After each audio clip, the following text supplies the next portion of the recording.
What is up, bodyweight warriors, and welcome back to another video.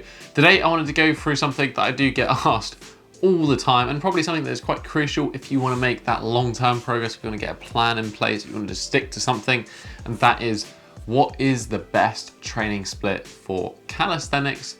But I'm also going to include flexibility work in here as well, because they're going to fall roughly under the same category. Rather than just give you what I think is best and just one option here, I'm going to go through the 3 common splits that a lot of people use. I'm going to give you some pros and cons about them, and we're also going to talk about how to make this selection and why you should think about using different training splits, because it's useful to have some context here and not just make blind statements.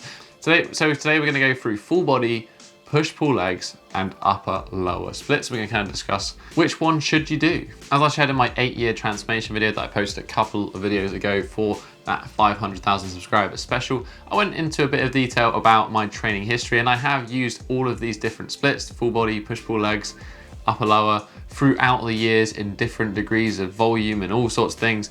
And that, as well as, you know, the education, the understanding, the research that I've done into program design and structure and coaching people, I've certainly learned a lot over the years, and my opinions of what is good and what isn't good has definitely changed based on actually what makes results. But before we get into all of that, let's talk about the factors that affect the choice of training splits.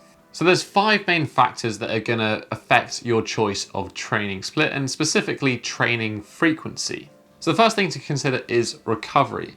Now, frequency is dependent on recovery because you don't actually get stronger when you train, you get stronger during that supercompensation, that recovery period. Failure to respect this one may lead to overreaching or overtraining, which in the short term isn't necessarily a bad thing, but certainly in the long term will not lead to results. If anything, it will lead to no gains. You might even lose strength or muscle mass or get injured. It's just generally not a good plan. I generally like to go for the rule of between 3 to 5 days for a heavy strength session.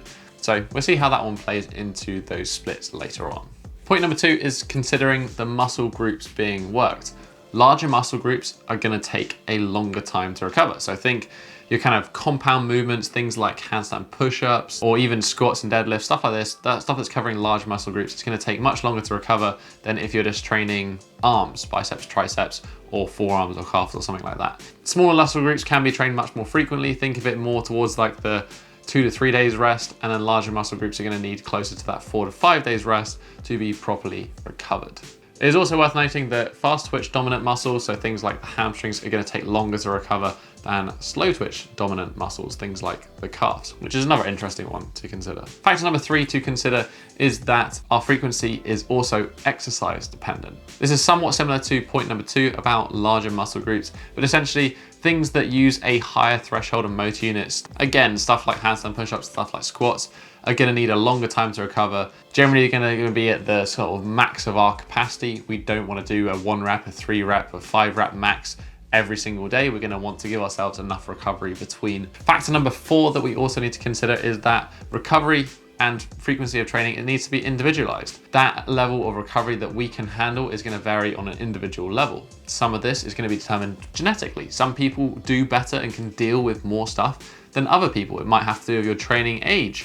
If you've been training a longer period of time, you likely can handle that amount of training load. It's also going to need to be considered alongside your general outside stress. If you've got a stressful job, if you're up early, if you've got kids, if you've got a lot of stuff going on, likelihood is you haven't got time to train, but also you don't need to train as much because you have other lifestyle stresses to consider. Actually training more is probably going to lead into that overreaching and doing too much, and might lead to you getting injured or making worse progress. As a general rule, when you're trying to figure out what is right for you, the first protocol to go to would be removing training sessions rather than adding them. Always take away first, do less, see how progress goes. If that doesn't work, then begin to add more in. The final factor we need to consider is that our frequency, our recovery is going to be dependent on rep ranges. So again, this kind of comes into factors number 3. If we're doing that 1, 3, 5 sort of rep range, that high intensity sort of training, that is going to take longer because it's going to be a little bit more down to the central nervous system recovery than if we're doing a lot of work at, say, that 12 to 15, maybe even 20 rep range. If you're doing that higher spectrum, that hypertrophy stuff, we can kind of train maybe 2 to 3 days of rest. But if we're doing the higher intensity stuff, we're going to need more 4 to 5 days between our sessions. So hopefully that gives you a little bit more insight into training. We need to think about prioritizing recovery, doing more It is not better. Recovery is king. All of these factors are going to feed into what training split is best for you and also best for making calisthenics progress. So let's take a look at each of those different ones. Firstly, we have full body training. This is traditionally done 3 times per week. Now, I don't mind full body training. I don't think it is as good as it is hyped out to be honest with you. I very rarely see people who make very, very good progress off full body training, but there is a time and a place for it.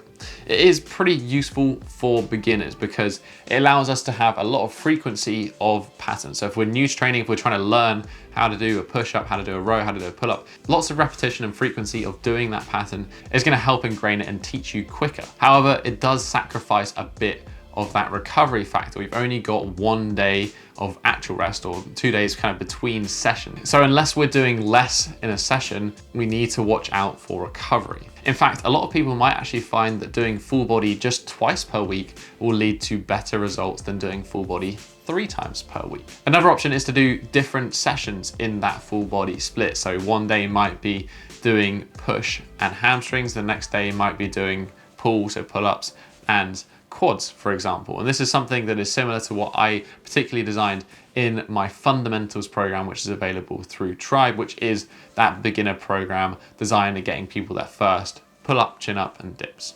So overall, it's an okay option, but to be honest with you, unless you're a beginner, your first kind of 6 months of training, I think there are better options out there for you. Next, we come on to push-pull legs. This one seems to be a very popular one. It's something I did as well when I was following Body by Rings. And to be honest with you, there are some pros, but there are also some cons to this option. It's traditionally done 6 times per week. So you do 2 repeats of push, pull, and legs. This is a lot of training to be doing per week and is not necessarily going to give us that optimal recovery. In fact, we only have 1 day per week where we're not doing any activity, even if it is unrelated to the other muscle groups. This is generally one of those programs that is more focused towards building muscle because it just allows us to get more volume in on each individual kind of muscle group or muscle pattern per session.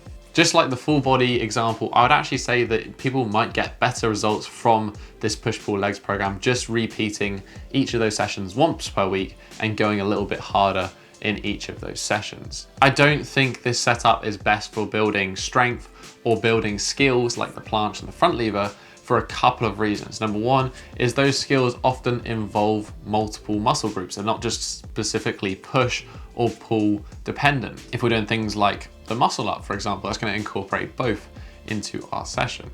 It also doesn't really give us adequate recovery. If we're pushing for those strength rep ranges, if we're doing like 6 sets of 3 reps, for example, that is going to be too intense to be doing in that push-pull leg split all the time, based on that factor that we talked about earlier, number 5, which is considering rep range and giving ourselves 4 to 5 days rest between those intense sessions. So again, this one's okay, not bad for muscle growth, but to be honest with you, I think legs push-pull is a little bit of a waste of time. Finally, we have upper lower split. This one is my personal favorite, so warning, there is a little bit of bias here, but hopefully biased for good reason. Traditionally done 4 times per week, so we have 2 upper, 2 lower body sessions per week.